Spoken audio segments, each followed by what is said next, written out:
Kamusta mga kaibigan? We're back with another tutorial, no? Paano nga ba gamitin si Google Translate?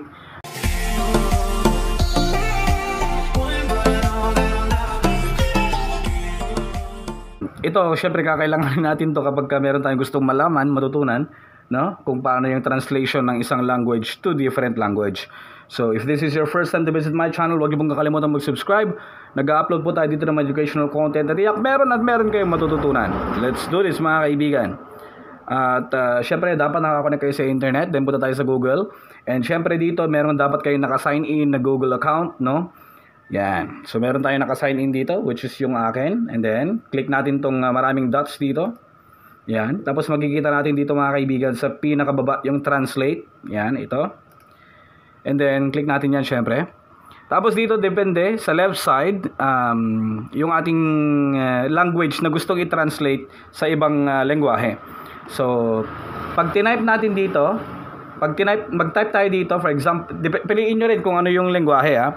For example, sa atin mga kaibigan is Filipino to English.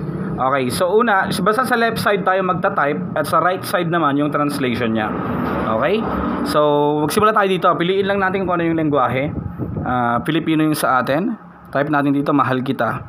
Mapupunta siya into English. So, okay. So far, so good naman. Accurate naman. I love you. And I miss na kita. Kaya niya. Kahit na informal, okay, miss you. Pwede lang din. And taga saan ka?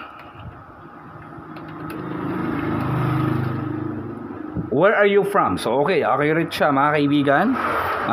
Ano pa ba? Kumain ka na? Lagyan natin ng question mark kung magiging accurate siya. Okay, so meron din siya question mark. Did you eat already? Alright. So, kung pipili naman tayo ng ibang lengguwahe, for example, Filipino to, nandito yung iba't ibang mga options, scroll down lang natin. Yan. So, original language naman natin, nandito sa left side, mga kaibigan. Depende na sa atin kung from Filipino to Spanish or kahit anong lengguwahe pa yan. So, dito lang tayo sa Filipino kasi yan yung pinakaalam natin. Then, translate natin siya into French. Halimbawa. Ayun, hindi ko maintindihan yan. Into, ano ba? Arabic. Tignan natin. Yan, hindi ko kasi hal akalt bial fiali. Hal akalt bial fiali. Hindi ko alam. I love you. Mahal kita.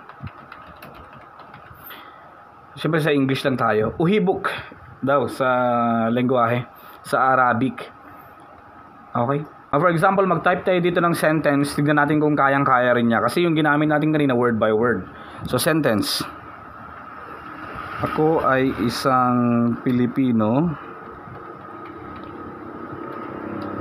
Matapang ako.